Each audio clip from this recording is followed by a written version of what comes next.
Welcome to the world now at 4.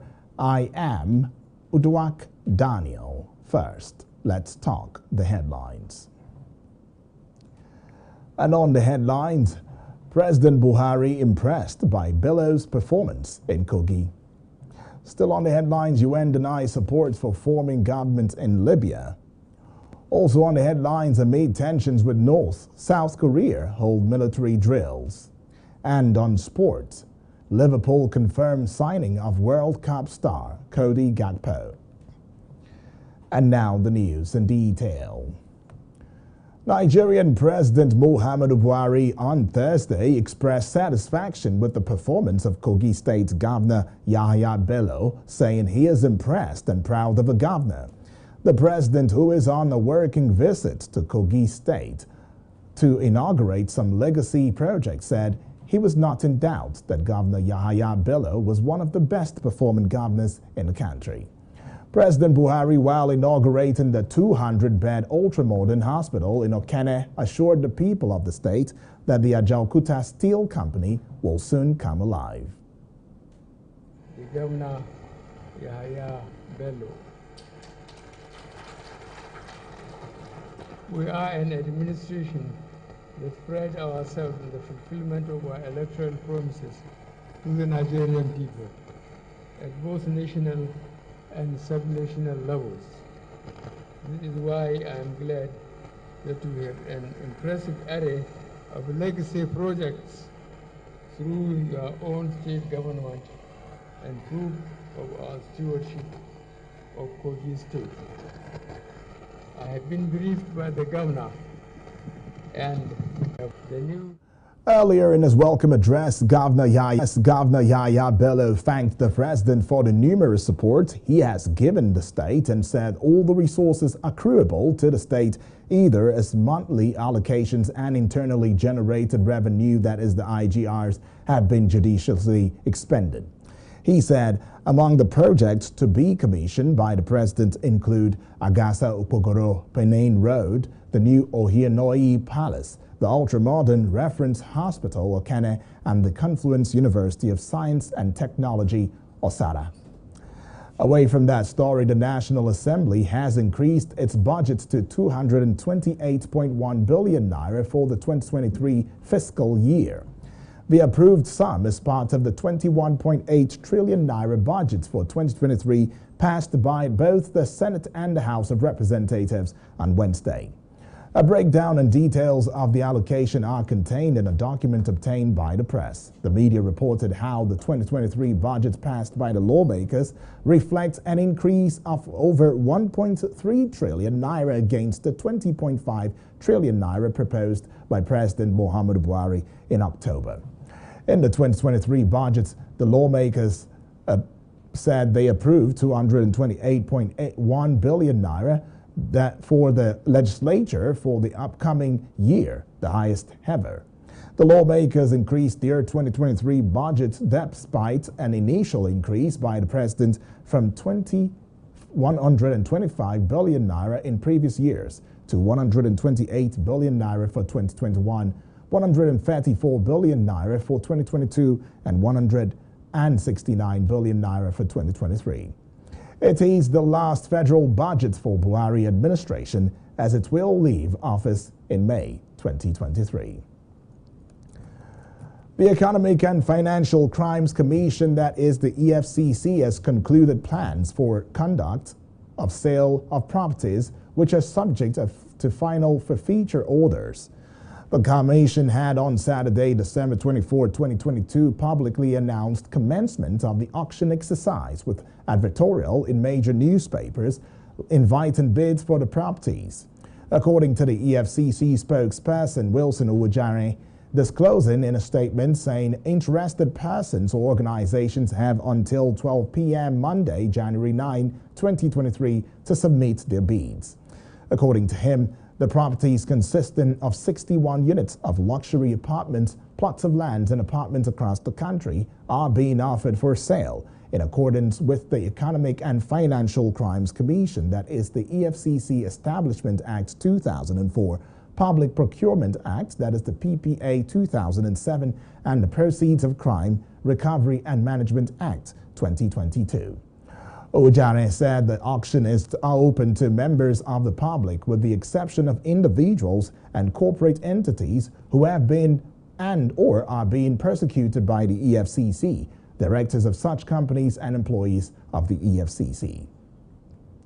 Bringing you more stories, the movement for the actualization of sovereign state of Biafra, that is the MASSOB, advised federal government to allow the leader of the indigenous people of Biafra, that is the IPOB Nnamdi Kanu, access to his personal physicians for medical attention.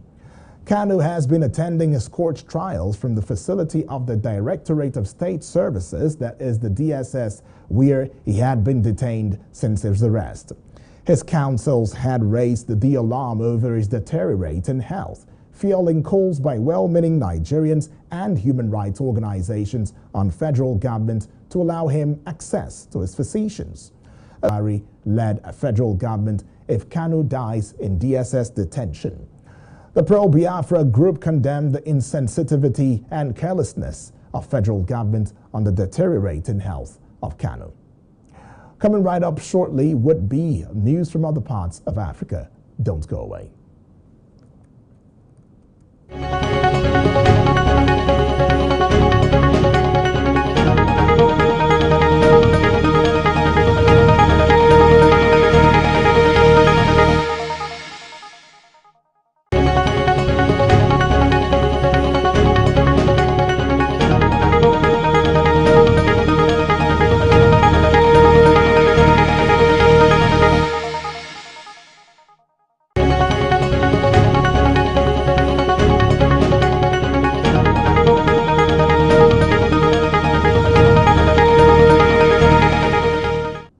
Welcome back and thank you for staying with us.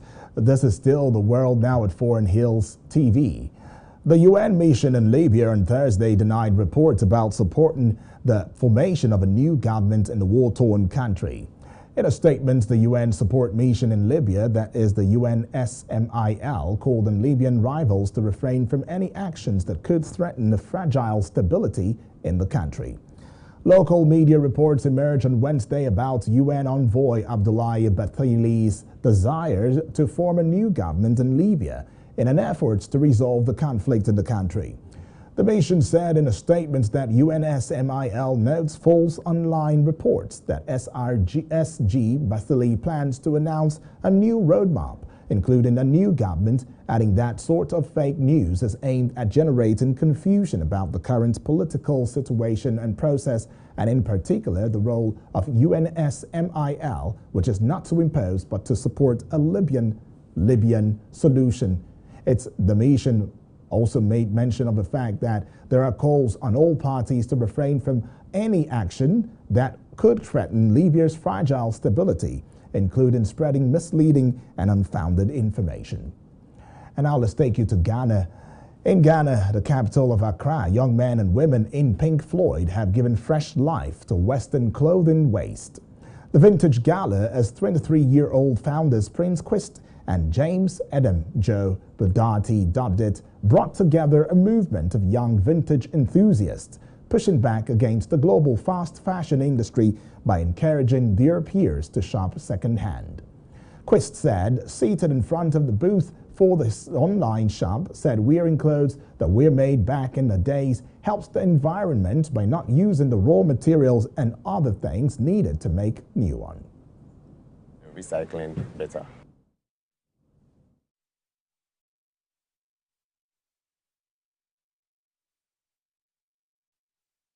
The idea of everything right now is just to inspire everybody to shop or thrift vintage.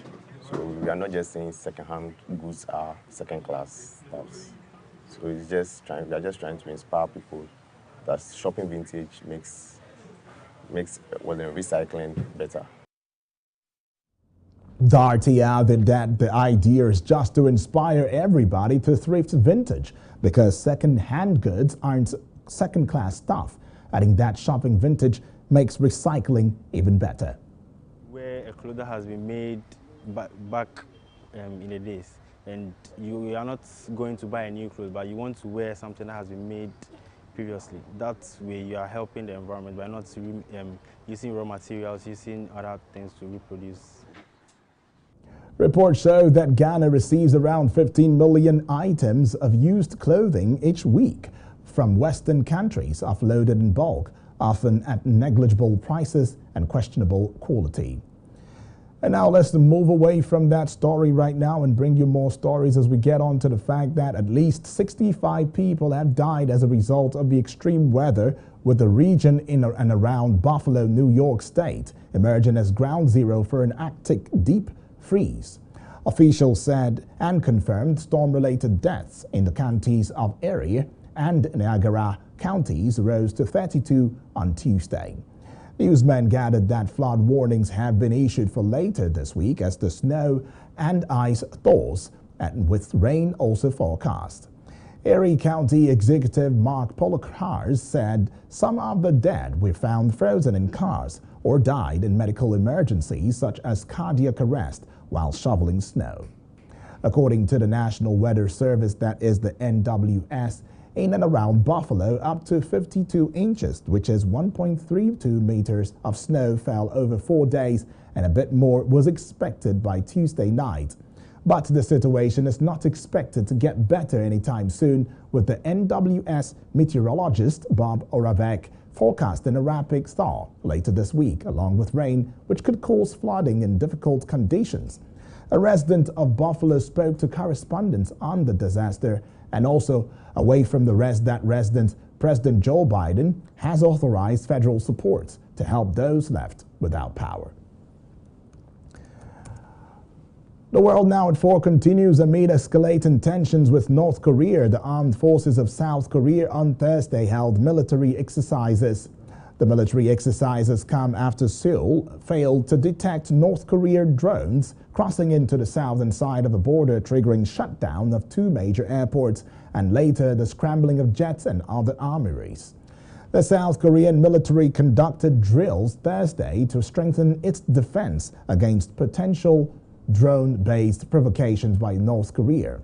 Seoul has acknowledged limits in detecting and striking small surveillance drones as the South Korean military publicly apologized over the major security issue. The drills were expected to focus on mobilizing Army choppers, Air Force aircraft, and detection devices for an integrated operation based on scenarios of border infiltration by the North's unmanned aerial vehicles. The country's defense ministry is also mulling anti-drone projects and deployment of a laser weapons system over the next 5 years, with the cost of around $441 million. North Korea has also vowed to bolster its self-reliance defense capability in the coming year, the country's top leader told the ruling Workers' Party early this week. And now taking you to more stories, the European Commission has called for a meeting to discuss possible measures for a coordinated approach on travelers from China after Beijing announced the easing of travel restrictions. Beijing loosened its strict zero-tolerance rules earlier this month and is now giving residents the green light to travel abroad. It will also scrap quarantine requirements for international arrivals from January 8th. However, Brussels have expressed concern about China's lack of transparency surrounding the recent surge in cases. According to Newsman, it was stated that at the beginning of December, on the recommendation of the Commission, the 27 member states had agreed to remove all restrictions for travelers entering into the EU from third countries. The US, India, and Japan, South Korea, and Taiwan have already introduced compulsory testing for all incoming travelers from China amid concerns about new variants. And now let's take the short break. When we come back, it's going to be business news. Don't go away.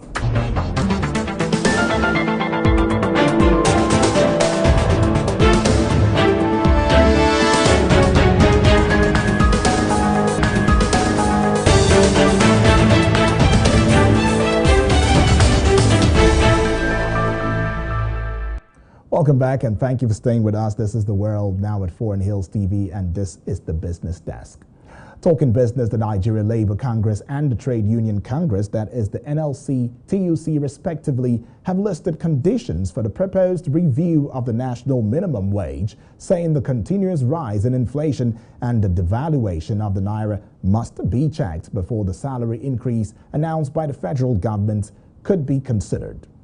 The NLC and TUC spoke against the backdrop of the disclosure by the Minister of Labour and Employment, Chris Ngige, that the federal government would soon announce salary increments for civil servants due to the steady increase in prices of consumer goods.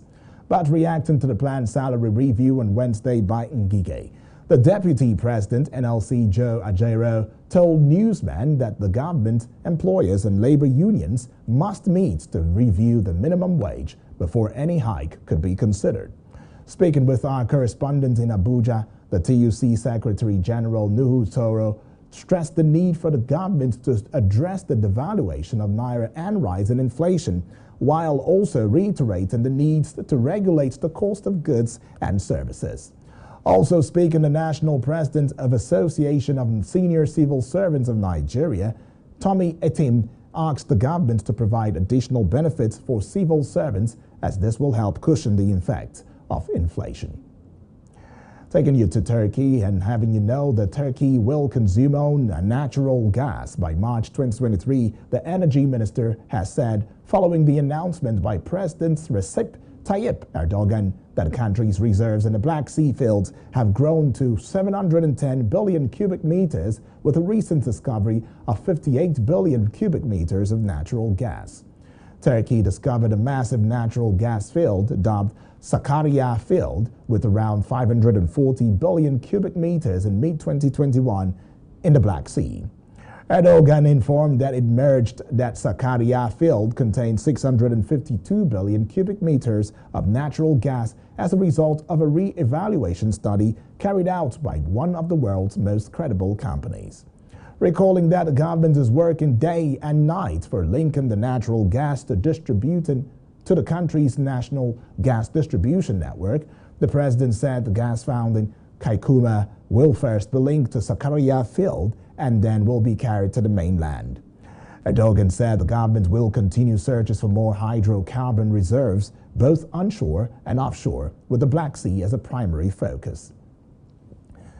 Oil prices have over 2% surge in COVID-19 cases in China, deemed hopes of a recovery in fuel demand for the world's largest crude oil importer. Brent futures for February fell $1.67 or 2.01% to $81.59 per barrel this morning. The more active March contract fell 1.79% to $82.49 per barrel. U.S. West Texas Intermediate crude futures fell $1.62 or 2.05% to $77.34 US dollars a barrel.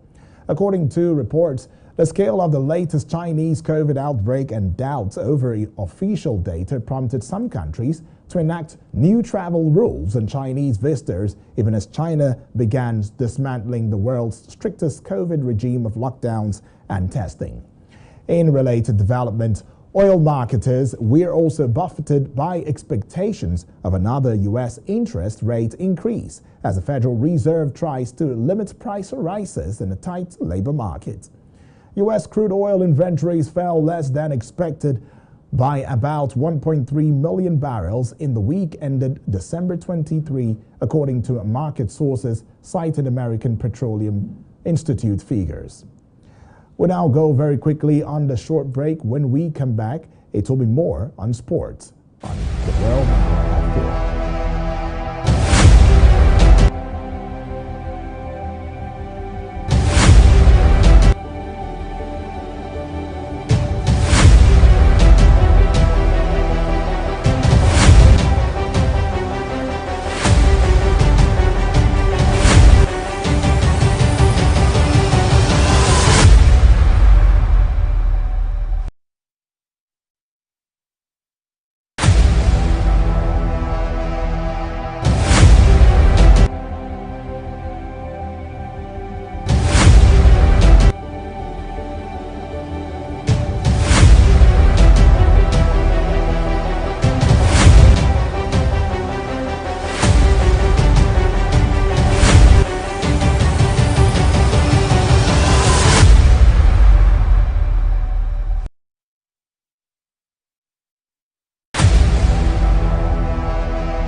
Good evening and welcome to Sport News on World Now at 4.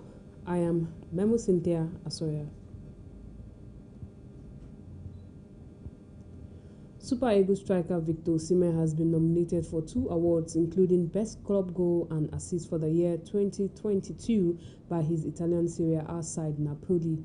Osimhen is one of the 5 nominees for the Best Napoli Goal of 2022 alongside Giovanni Simoni, Piotr Zielinski, Fija Vasiljevic and Elif Elmas. The 23-year-old, one of the Nigerian most prolific forwards over the past 12 months, netted 19 goals for Napoli this year across the UEFA Champions League and Italian Serie A. Both Osimhen's stunning goal against Jose Mourinho's AS Roma in October has been chosen as the peak of the lot.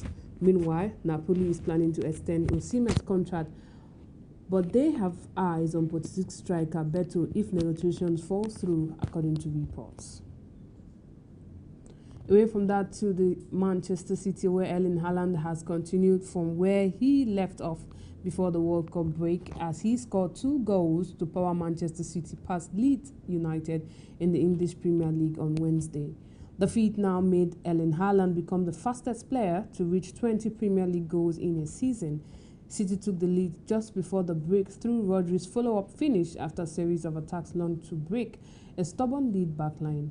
In the 51st minute, Erling Haaland found the back of the net off a Jack Grealish assist to put City's 2 goals up. Jack Grealish, who has missed a series of chances in the first half, then stepped up again to be provider for Haaland's second on the night in the 64th minute. Pascal Struijk will head home from a corner to pull a goal back for Leeds, but proved not to be enough to distort City's 3-point mission at Elland Road. City, though, secured the win to move back up to second behind the Gunners and 2 points better off than third-place Newcastle, both on whom won on Monday. Away from that to basketball, where the International Basketball Federation FIBA Players Commission has expressed concerns about the staging of group matches in Lille at the Paris 2024 Olympic. Chief among its issues are healthy and safety factors and the distance between Lille and the French capital. The basketball venue for Paris 2024 has proved contentious, but after officials had previously expressed concerns over the relocation of group matches, FIBA conditionally approved the state Paris-Maurice City extraordinary reasons invoked by Paris 2024 and the International Olympic Committee, that is the IOC.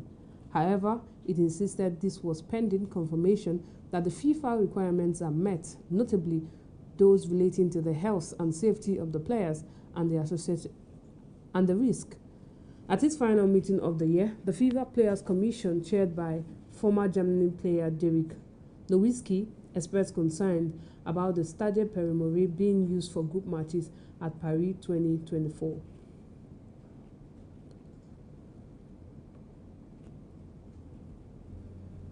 And that's your news at World Now at 4. I am Memo Cynthia Asoya. Back to Udwak Daniel for the rest of the news.